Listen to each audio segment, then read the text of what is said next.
BJP ने राज्यसभा चुनाव के लिए 7 उम्मीदवारों के नाम का ऐलान कर दिया है। मध्य प्रदेश से डॉक्टर सत्यनारायण जतिया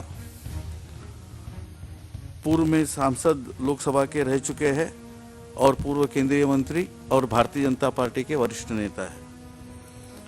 और दूसरे सीट पर हमारे प्रभात झा, भारतीय जनता पार्टी के राष्ट्रीय उपाध्यक्ष। राजस्थान में भारतीय जनता पार्टी को 3 सीट मिलेगा। वो तीनों सीटों का उम्मीदवार भारतीय जनता पार्टी ने तय किया है। विजय गोयल,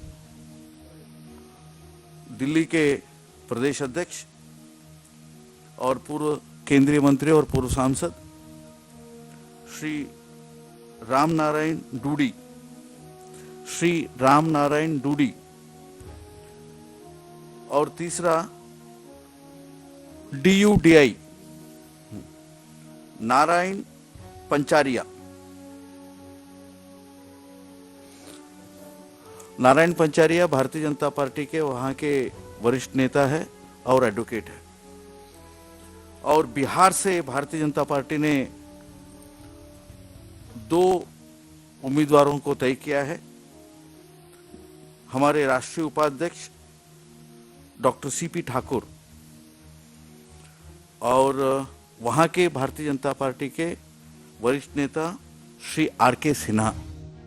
सूत्रों की माने तो पार्टी हाल ही में राजस्थान से महाराष्ट्र बीजेपी गठबंधन में आए रामदास अठावले को भी टिकट देना चाहती थी, लेकिन वसुंधरा राजे ज्यादा से ज्यादा एक ही बाहरी को टिकट देना चाहती थी। अठावले को इसी के चलते राजस्थान से टिकट नहीं मिल पाया, क्योंकि पार्टी हर्षवर्धन को मुख्यमंत्री पद का उम्मीदवार बनाए जाने की शर्त पर विजय गोयल से राज्यसभा का उम्मीदवार बनाने का वादा पहले ही कर चुकी थी। वहीं गुजरात, महाराष्ट्र और छत्तीसगढ़ के उम्मीदवारों का फैसला पार्टी अभी नहीं कर पाई है। गुजरात, महाराष्ट्र और छत्तीसगढ़, इन तीनों राज्यों के बारे में परामर्श जारी है। कल परसों में हम इन तीनों राज्यों का उम्मीदवार घोषित करने वाले हैं। पार्टी गुजरात, महाराष्ट्र और छत्तीसगढ़ के उम्मीदवारों के नाम का ऐलान 1-2 दिन में कर सकती है, लेकिन जिस तरह से केंद्रीय चुनाव समिति की बैठक में इन 3 राज्यों के राज्यसभा उम्मीदवारों के नाम का ऐलान नहीं हो सका है, उससे साफ है कि बीजेपी में राज्यसभा उम्मीदवारों के लिए मारामारी मची हुई है। 1.5 घंटे से भी ज्यादा समय तक चली केंद्रीय चुनाव समिति की बैठक के बावजूद बीजेपी महाराष्ट्र, गुजरात और छत्तीसगढ़ के लिए अपने राज्यसभा उम्मीदवारों के नामों का चयन नहीं कर पाई है। साफ जाहिर है कि बीजेपी में राज्यसभा टिकटों के लिए एक अनार 100 बीमार वाली हालत पैदा हो गई है। कैमरा पर्सन परविंदर के साथ संतोष पाठक, न्यूज एक्सप्रेस, दिल्ली।